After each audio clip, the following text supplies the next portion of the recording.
They said a woman who forgets her place deserves to be reminded in front of everyone. The words echoed through the grand hall of Blackwood Estate as Elena Whitmore stood alone beneath the towering chandeliers, her breath steady despite the hundreds of eyes fixed upon her, each one waiting for her to break, to bend, to become exactly what they believed she was, nothing more than a servant who had dared to stand too tall. The marble floor stretched cold and endless beneath her worn shoes, polished to reflect the glittering gowns and tailored coats of those who watched her. Humiliation unfolded like a carefully orchestrated performance, and when the matron's sharp voice cut through the murmurs, commanding her to kneel, the room fell into a silence so heavy it pressed against her ribs like a weight she refused to carry. Elena did not move at first, not because she lacked understanding, but because she understood too well, understood that this moment was never about truth, only power, only the quiet satisfaction of seeing someone small made smaller,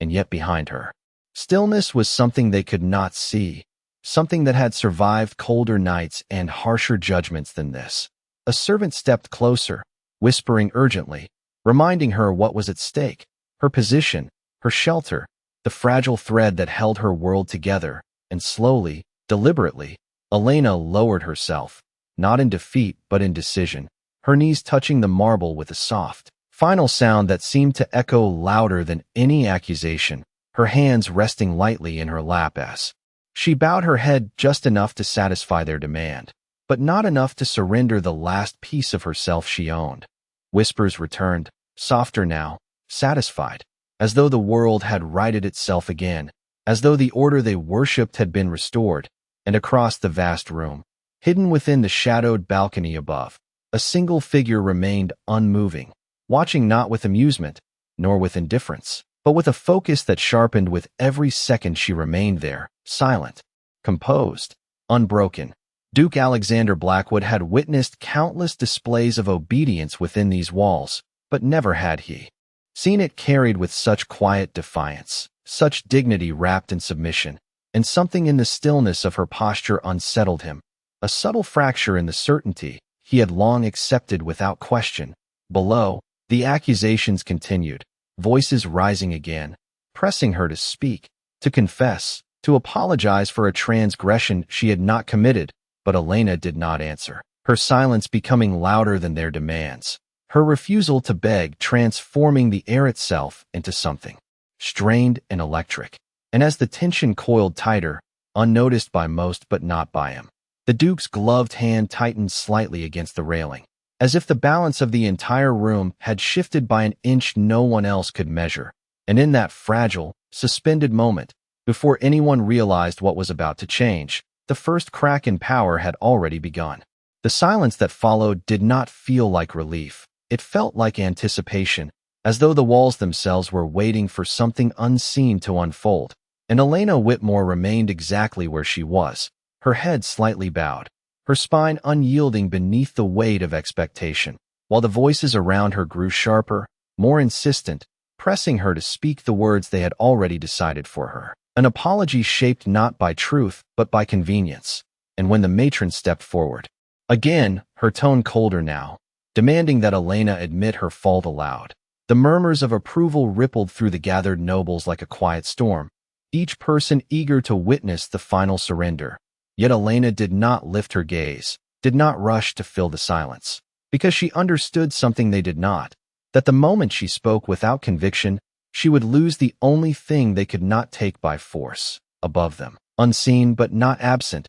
Duke Alexander Blackwood remained still, his presence unnoticed by most, yet his attention fixed entirely on the young woman below, and as the seconds stretched longer than they should have, he began to see what others dismissed, not arrogance, not defiance for its own sake, but a restraint that required more strength than any display of obedience, a quiet refusal to distort reality simply to ease the comfort of those in power, and it unsettled him in ways he did not immediately understand. A gentleman near the front let out a soft, dismissive laugh, remarking that silence itself was an admission of guilt, and several others echoed the sentiment, their confidence returning as though the balance of the room had stabilized once more. But Elena's stillness did not waver, her hands resting calmly, her breath measured, as if she had stepped outside the judgment entirely. And this, more than anything, began to fracture the certainty that surrounded her. The matron's patience wore thin, her voice rising as she instructed Elena to lift her head and address the room properly, to show the respect expected of her position. And slowly, after a pause that seemed to stretch beyond the limits of time, Elena obeyed, raising her gaze just enough to meet the space before her without fully offering it. Her eyes clear, steady, untouched by the fear they had hoped to see. And in that fleeting moment, something shifted again, subtle but undeniable, as if the air itself had drawn a breath. From the balcony, the Duke's fingers loosened slightly from the railing, his expression unreadable yet no longer indifferent, because what he witnessed was not submission, but control, a kind of composure that did not belong to someone broken. And for the first time since entering the hall, his attention moved beyond observation toward decision, though he had not yet taken a single step. Below, the pressure mounted once more, voices calling for resolution, for order to be restored in a way that left no room for ambiguity. But the longer Elena remained unchanged, the more fragile that order began to feel, as though it relied entirely on her willingness to collapse. And without it, the entire structure trembled at its edges, unseen but growing, until even those who demanded her apology could not ignore the strange discomfort settling beneath their certainty. And in that quiet, suspended moment, before anything visible had occurred, the power they believed unshakable had already begun to slip. The room did not collapse into chaos, not yet, but something far more unsettling began to take hold, a quiet unraveling that no one could quite name, and Elena Whitmore felt it before she saw it, a shift in the weight of every gaze upon her, as though certainty itself had begun to thin, and still she remained where she was, her back straight despite the cold pressing through the marble beneath her knees, her eyes steady, refusing to retreat into the role they had written for her. The matron's lips tightened, her authority slipping in ways she could not control, and she stepped closer, lowering her voice into something sharper, more personal, reminding Elena that silence would not save her, that defiance, no matter how quiet, would cost her everything. Yet Elena did not respond, because she had already measured that cost and found it less than the price of surrendering truth. A ripple moved through the gathered nobles, subtle but growing, as whispers turned from accusation to speculation, and a few among them began to notice what had gone unseen before. The composure that did not belong to guilt, the stillness that did not belong to fear, and above them all, the Duke finally moved. It was not a dramatic gesture, not a command that silenced the room, but a single step away from the balcony's shadow, enough to bring him into the light where his presence could no longer be ignored. And though no announcement was made, though no herald called his name, the effect was immediate.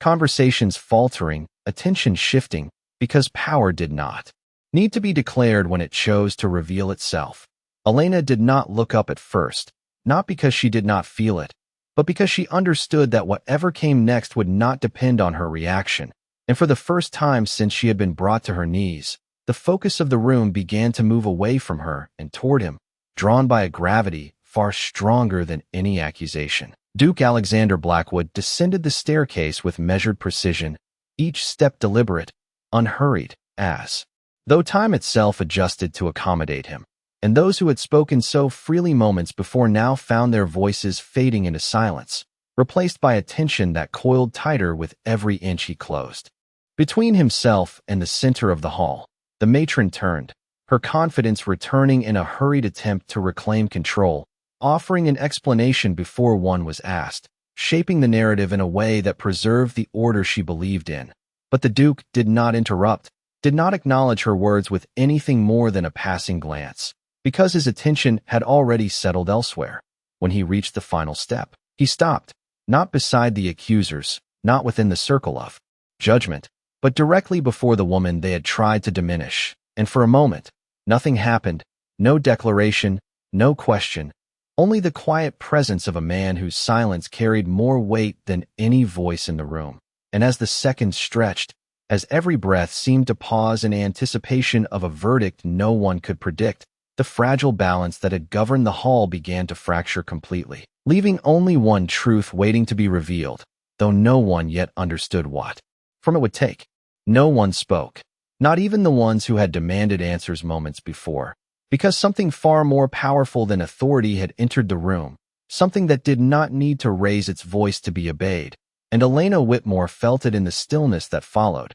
The way the air seemed to shift as Duke Alexander Blackwood stood before her, not looking at the crowd, not acknowledging the carefully constructed accusations that had filled the hall, but looking only at her, as if everything else had already lost its relevance. She did not lift her head immediately, not out of defiance, but because she understood that this moment was no longer hers to control, and yet somehow, she remained at its center, her quiet presence holding the entire room in place. The matron attempted to speak again, her voice carefully measured now, offering clarification, justification, anything that might restore the balance she felt slipping beyond her reach. But the Duke raised a single hand, not sharply, not with force, just enough to silence her. And it worked, because no one in that room had ever learned how to continue speaking when he chose not to listen. The silence that followed was not empty. It was filled with something unspoken, something gathering.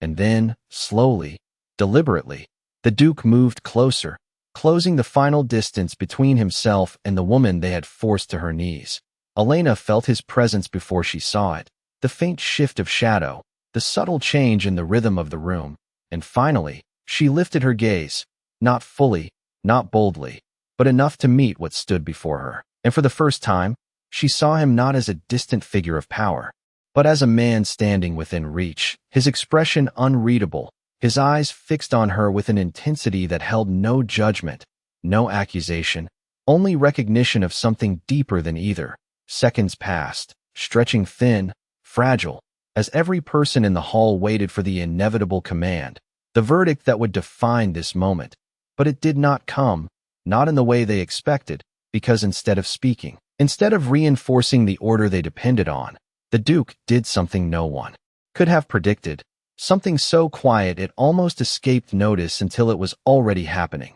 He lowered himself, not abruptly, not dramatically, but with the same measured control that had defined every movement he had made, until the impossible became undeniable, until the most powerful man in the room stood no longer above her, but beside her, his knee meeting the marble floor with a sound softer than breath and heavier than any declaration. The effect was immediate, though no one dared react at first, because what they witnessed did not fit within any structure they understood, did not belong to the rules that governed their world, and for a suspended moment that seemed to exist outside of time, everything that had once been certain fell into question, not through force, not through argument, but through a single act that required no explanation. Elena did not move, did not speak, because she knew, without needing to be told, that nothing would ever be the same after this. And around them, beneath the flickering light of chandeliers that had witnessed countless displays of power,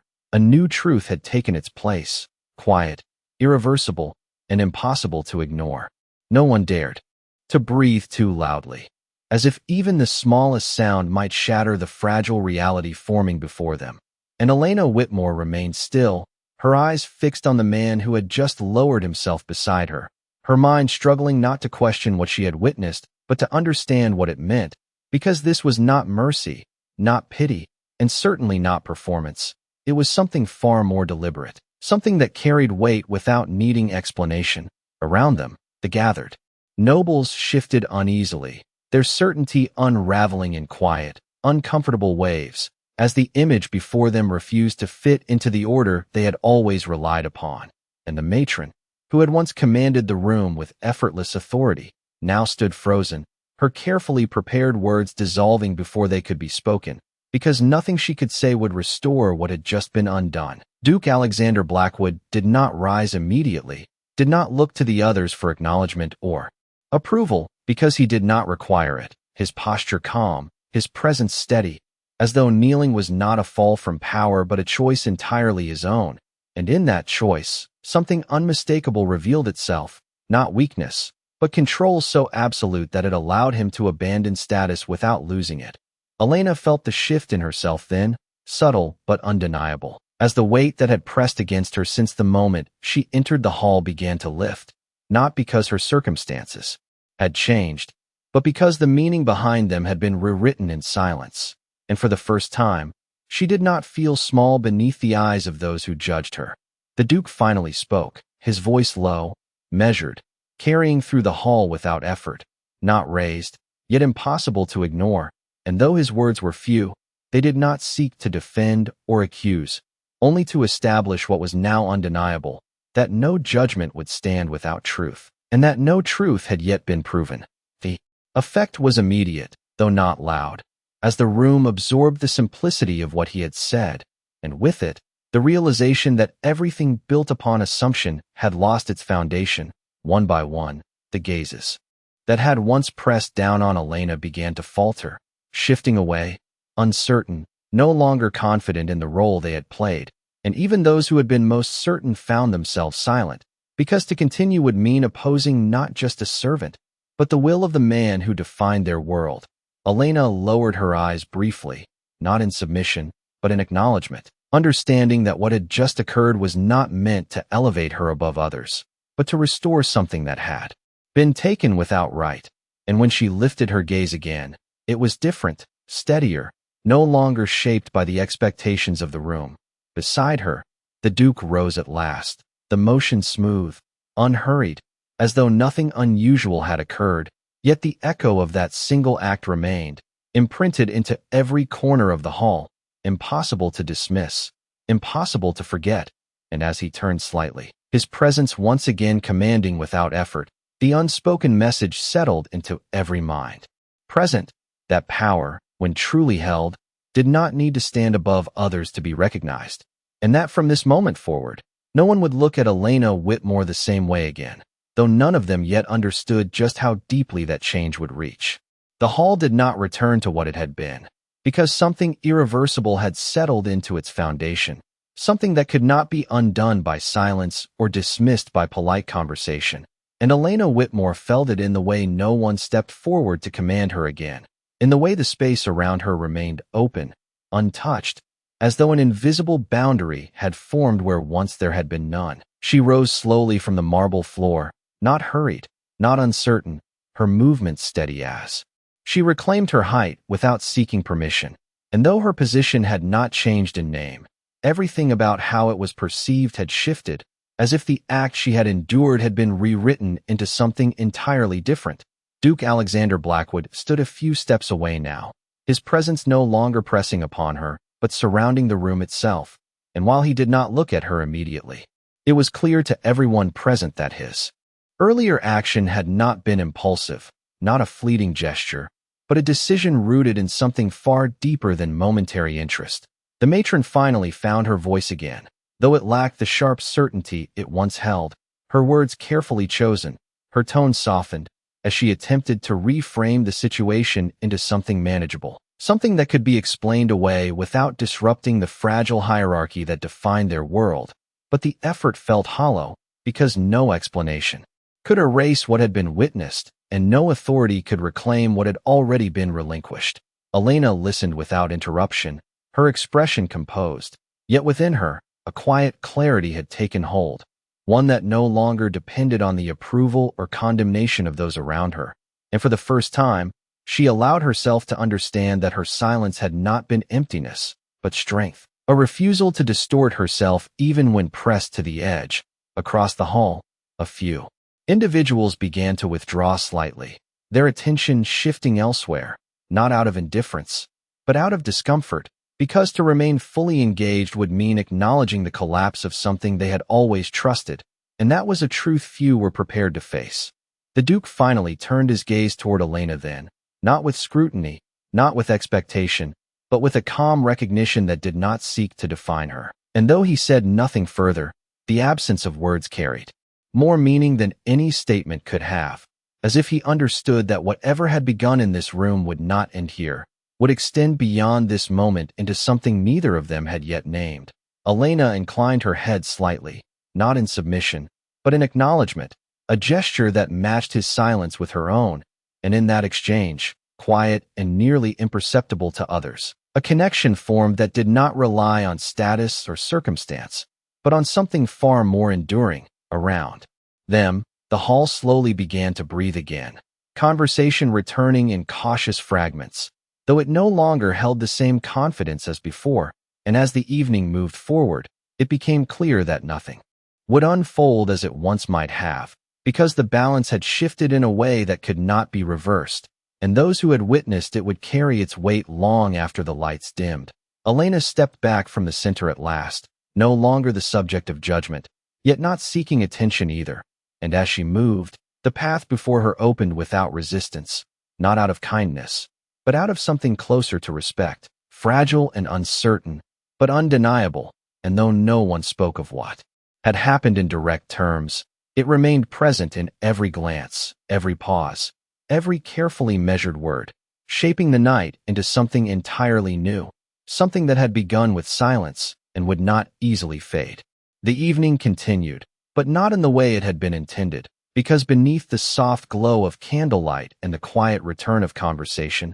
something deeper had taken root, something that could not be undone by etiquette or ignored by polite smiles. And Elena Whitmore felt it with every step she took away from the center of the hall, the subtle shift in how space opened before her, how voices lowered rather than rose, how eyes followed not with judgment, but with a cautious awareness that had not existed before. She moved with the same quiet composure she had always carried, yet now it was no longer mistaken for weakness, no longer dismissed as obedience, and though she did not seek attention, it found her in the stillness she left behind. Across the room, Duke Alexander Blackwood remained where he stood, engaged in no conversation, offering no explanations, his presence alone enough to anchor the altered rhythm of the evening, and though others attempted to resume their roles, to restore the patterns they understood, it was clear that something essential had shifted beyond their reach. The matron, once certain in her authority, now spoke in measured tones to those nearest her, her confidence fractured into careful restraint, as though even she could not fully trust the ground beneath her. And while she did not look toward Elena again, the absence of her gaze spoke louder than any accusation she had once delivered. Elena reached the edge of the hall where shadows softened the brightness of the chandeliers, and for a moment, she allowed herself to pause, her breath steady, her thoughts no longer burdened by the weight of expectation, because something within her had changed as well, not suddenly, not dramatically, but with a quiet certainty that she could not unlearn, the knowledge that dignity, once held firmly enough, could reshape even the most rigid of worlds. She did not look back at the center, did not seek confirmation of what had occurred, because she understood that what mattered had already been decided in silence. Yet, as she turned slightly, her gaze lifted just enough to find him across the distance, not by intention, but by something instinctive, and for a brief moment, their eyes met again, not as ruler and servant, not as judge and accused, but as two individuals who had witnessed the same fracture in reality and chosen not to turn away from it. The connection was fleeting, almost imperceptible to anyone else, yet it carried a weight that lingered far beyond its duration, because neither of them looked away immediately, and in that pause, something unspoken passed between them, not a promise, not an understanding fully formed, but the beginning of something that did not require words to exist. Around them, the music resumed, soft and distant, as if trying to reclaim the space it had lost, and conversations began to flow again, though more carefully now, shaped by an awareness that had not been there before. And as the evening moved forward, it became clear that while the surface might appear unchanged, the foundation beneath it had shifted in ways that would not easily settle. Elena lowered her gaze at last, and continued forward, disappearing gradually into the quieter edges of the hall, yet leaving behind something far more lasting than presence, a memory that would remain long after the night ended, not because of what had been done to her, but because of what had been revealed in her silence. And across the room, though he did not move, though he did not call her back, the Duke remained aware of her departure in a way that suggested this was not an ending, but the quiet beginning of something neither of them had yet fully understood. The night did not forget, even as laughter attempted to return and music softened the edges of what had occurred, because beneath every polite exchange there lingered a quiet awareness that something irreversible had taken place. And Elena Whitmore felt it follow her like a shadow that did not belong to fear, but to recognition, as though the walls themselves now remembered her in a way they had not before. She moved along the far edge of the hall where the light dimmed and the noise faded, her steps measured, her posture unchanged. Yet inside her, something had settled into a new kind of stillness, one that did not come from submission but from clarity. And though she had left the center behind, the moment she had endured remained with her, not as a wound, but as a turning point she could not ignore. A servant passed quietly beside her, offering a brief glance that held something unfamiliar, not pity, not dismissal, but a restrained respect that felt almost fragile, as if it had only just begun to exist. And Elena inclined her head slightly in acknowledgement, accepting it without hesitation yet without attachment, because she understood that such things could shift as easily as they formed. Across the hall, conversations continued, but they no longer carried the same careless certainty, each word chosen more carefully, each laugh softer, as though everyone present had become aware of a line they could no longer cross without consequence. And though no one spoke openly of what had happened, it shaped everything, guiding the evening into quieter, more cautious territory. Duke Alexander Blackwood remained where he had been, yet his stillness was not passive, it was deliberate, his gaze occasionally shifting through the room but returning, again and again, to the space where Elena had stood, as if that place now held meaning beyond its physical form. And though he did not follow her with his eyes directly, he did not lose awareness of her presence either, as if some unseen thread connected the 2 points in the room. Elena reached a narrow corridor that led away from the grand hall, where the sounds of music became distant and the air cooler, untouched by the heat of gathering voices, and she paused there, just beyond the threshold, allowing the quiet to surround her fully for the first time since she had been called forward, her breath steady, her thoughts no longer crowded by expectation. And in that moment, she felt the weight of what had changed not in the room,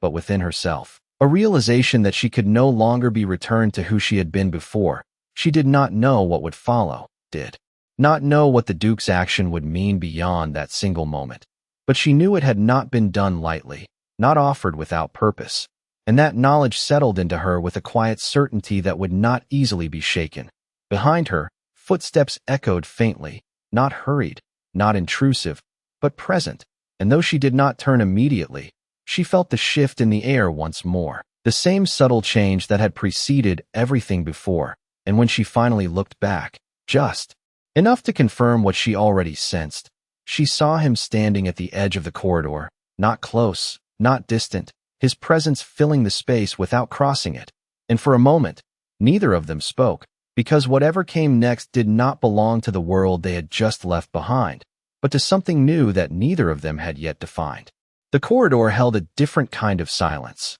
one that did not judge or demand, but waited, and Elena Whitmore remained where she stood, her hand resting lightly against the cool stone wall as she faced the narrow stretch of shadow before her, aware of his presence without needing to confirm it again, because something in the air had already shifted in a way that could not be mistaken. Behind her, the distant music of the hall faded further, replaced by the quiet echo of footsteps that did not rush, did not intrude, but approached with the same measured restraint that had defined everything he had done that night. And when Duke Alexander Blackwood stopped a few feet away, the distance between them felt deliberate, chosen rather than accidental, as if both of them understood that what lay between them was not to be crossed without meaning. Elena did not turn immediately, not out of hesitation, but because she understood that this moment did not require urgency. And when she finally faced him, her gaze steady, her posture composed, there was no trace of the earlier judgment in the space between them,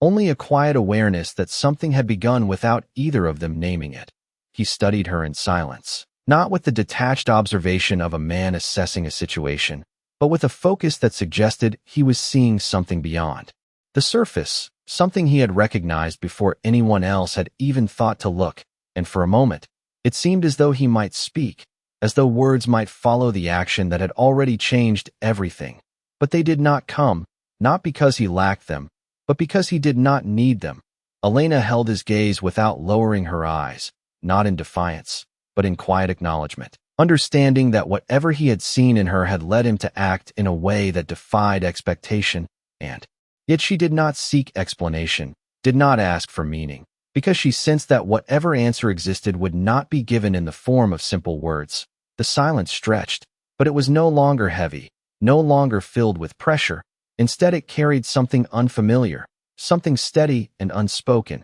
and for the first time since she had been brought to her knees, Elena felt no need to guard herself against the presence before her, because there was no demand within it, no expectation. She was required to meet. Finally, he spoke, his voice low and even, not commanding, not distant, but precise in a way that suggested every word had been chosen long before it was spoken. And though he did not reference the accusations, did not address the events of the hall directly, what he said held a weight that reached beyond the moment, acknowledging not what had been done, but what had been seen. And in that quiet recognition, something shifted again, something that neither of them could fully define but both understood could not be undone. Elena listened without interruption, her expression unchanged, yet within her, the certainty she had carried through silence now found something unexpected to rest against, not validation, but understanding. And though she did not respond immediately,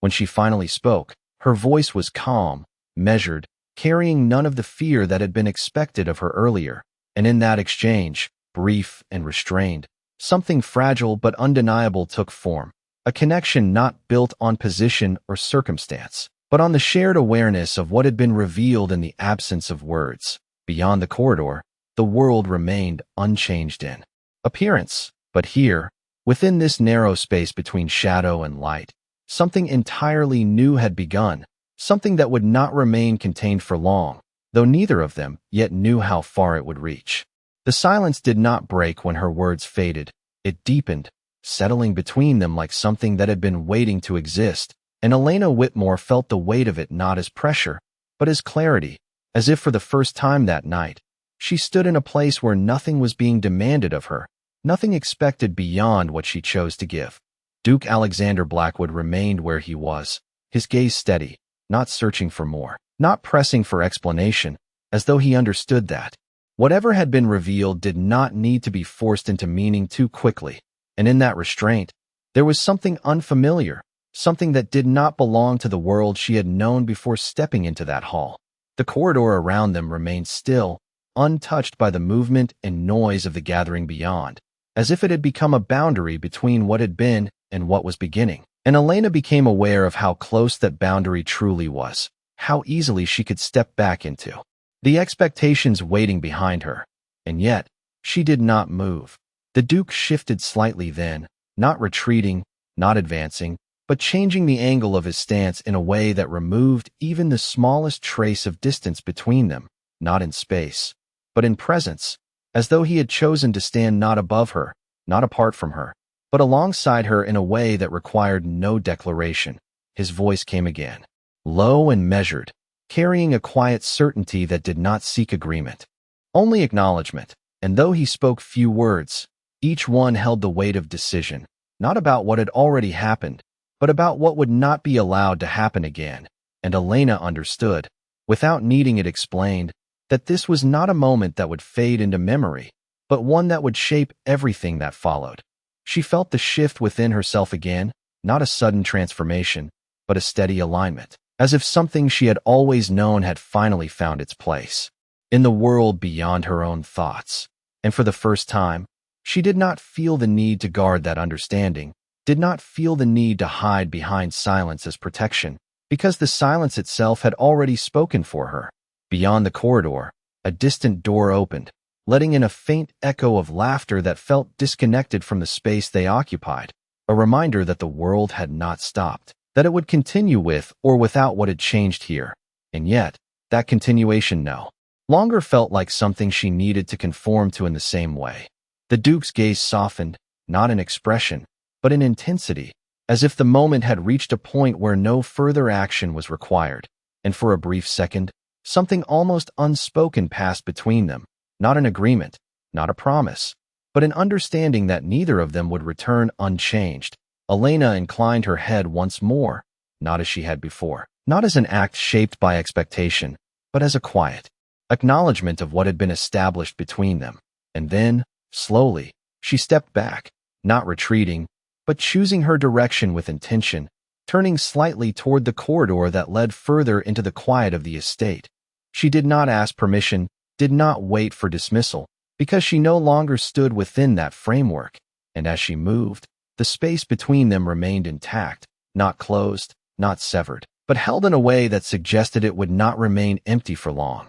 Behind her, the Duke did not call her name, did not follow immediately, yet his presence did not fade either, lingering in the stillness she left behind, as though whatever had begun in that narrow corridor had only just revealed its first shape, and somewhere beyond the reach of either of them, the consequences of that single, silent act were already beginning to unfold. The corridor did not hold her for long, yet it changed the way she walked through the rest of the estate, because Elena Whitmore no longer moved as someone waiting to be directed, but as someone who had already chosen her place within it. And though the world beyond remained the same in structure, in expectation, in silent rules that had governed every step she had taken before, she could no longer return to them without awareness, without seeing the invisible lines that had once gone. Unquestioned, the air beyond the corridor felt different as she stepped into a quieter wing of the house, where the echoes of the gathering no longer reached, where the walls held only stillness and memory.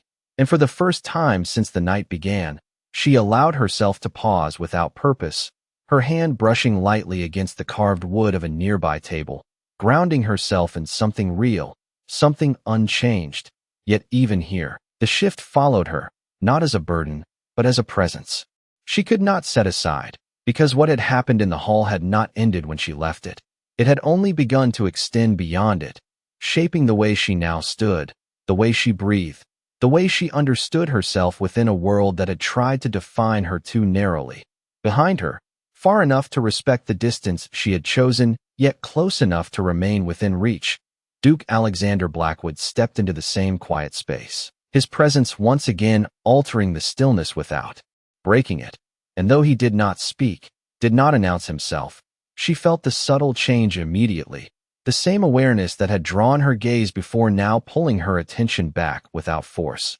She turned, slowly, not out of obligation, but because something within her no longer resisted that connection, and when she faced him again, the distance between them felt different from before, not as a barrier, but as a space waiting to be defined. His expression remained composed, yet there was something beneath it now, something that had not been there when he first stepped into the hall, a recognition that had moved beyond observation into something more deliberate. And when he finally spoke, his words did not return to the accusations, did not attempt to explain what had been done in front of others, but instead moved forward, as if the past had already been settled in silence and no longer required attention. Elena listened, her gaze steady, her posture unchanged, yet within her, something responded not to the words themselves, but to the intention behind them, the quiet certainty that he was not offering control, not extending protection in the way others might have understood it,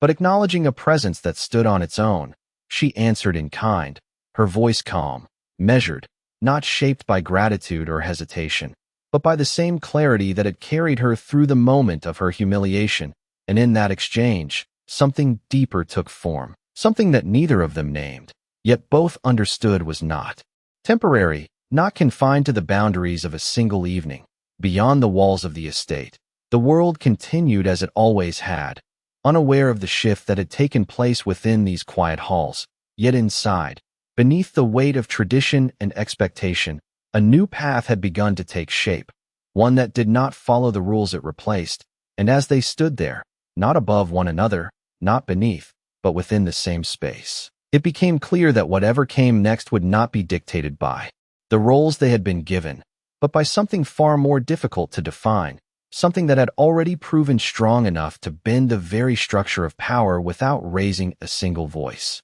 The quiet between them did not fade. It deepened, settling into something that neither distance nor time could easily disturb. And Elena Whitmore felt it with a clarity that no longer surprised her, because what had begun as a fracture in the grand hall had now taken form in the stillness of this secluded wing, where nothing demanded performance and nothing could be disguised behind ceremony. She stood without shifting, her presence grounded not in position but in certainty, and for the first time, She understood that what she carried within her had never depended on recognition, only on the moment it was seen, and now that it had been, it could not be unseen. Duke Alexander Blackwood regarded her in silence once more, not because there was nothing left to say, but because what existed between them had moved beyond explanation, beyond the need to define itself through words that might reduce it to something smaller than it truly was. And when he finally spoke, it was not to question, not to command,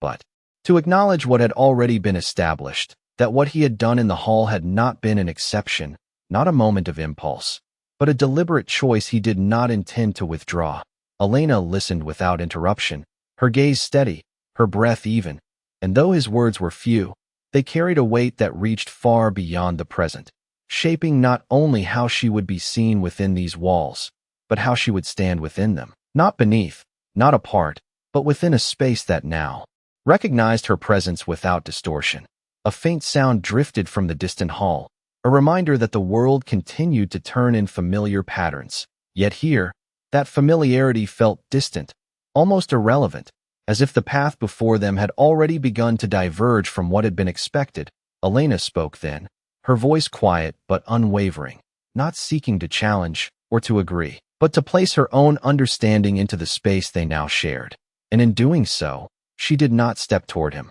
nor did she retreat. She remained exactly where she was, allowing the meaning of her words to stand without embellishment, without the need to soften or defend them. And something in that response shifted the air again, not dramatically, but with a subtle permanence that neither of them ignored. The Duke inclined his head slightly, not as a gesture of authority, but as acknowledgement, as if recognizing not her place within the structure of his world, but her place beside it, independent of its constraints. And for a brief moment, the distance between them felt less like separation and more like balance, something that allowed both to remain distinct without diminishing either. The silence returned once more, but it no longer carried uncertainty, it carried direction, as if the absence of words had become its own language, one that spoke of what would follow without needing to outline it. And Elena felt that direction settle within her, not as a command, but as an awareness that the path ahead would not return her to what she had been,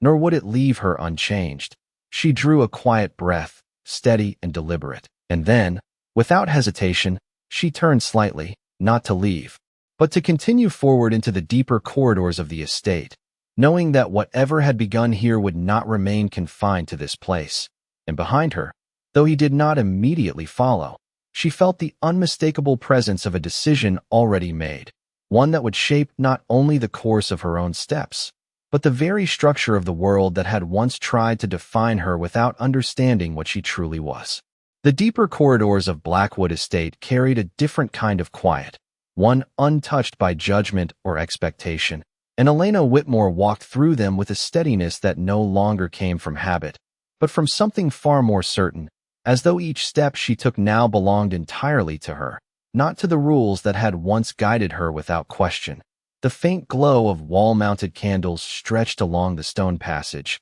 casting long, wavering shadows that seemed to follow her movement. Yet for the first time, those shadows did not feel like something closing in. They felt like something receding, something that no longer held power over how she saw herself. Behind her, at a distance that was neither near nor far, Duke Alexander Blackwood moved with the same measured calm that had defined every moment since he had stepped into the hall, and though he did not speak, his presence remained unmistakable, not pressing, not commanding, but constant in a way that suggested this path, whatever it would become, would not be walked by one alone. Elena did not turn back immediately, not because she was unaware, but because she no longer needed to confirm what she already felt, and instead she allowed the silence to stretch between them, not as emptiness, but as something shared, something that did not require interruption. The estate around them seemed to hold its breath, as if even the walls understood that what had begun could not be contained within a single evening,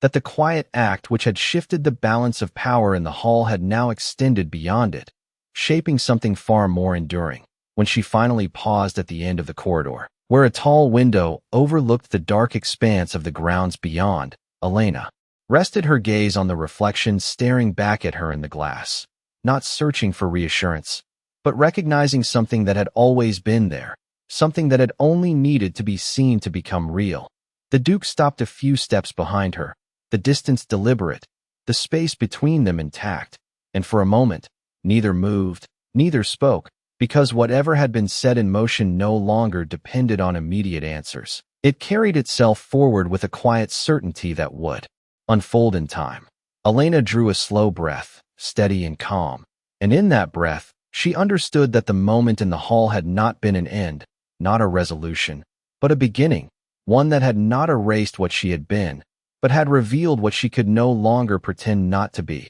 She did not turn to him then, not because there was nothing to say, but because she understood that what connected them did not need to be spoken into permanence. It already existed within the silence they shared. Outside, the night stretched vast and unbroken, the world beyond unaware of the shift that had taken place within these walls. Yet that ignorance did not lessen its impact, because what had changed here would not remain hidden. It would ripple outward, reshaping not only how she was seen, but how she would stand within every space she entered from this moment forward. Behind her, the Duke remained still, his presence unwavering, not as a shadow, not as a force, but as something that had chosen to stand beside rather than above. And though neither of them moved closer, neither of them stepped away, the distance between them no longer felt like separation. It felt like possibility, something unspoken, unfinished, and waiting. And as the candlelight flickered against the stone and the quiet of the estate settled into something deeper than silence, the story that had begun with a single act of defiance and a single moment of unexpected reverence did not close. It simply continued, carrying forward into a future that neither of them had yet fully seen, but both had already begun to shape.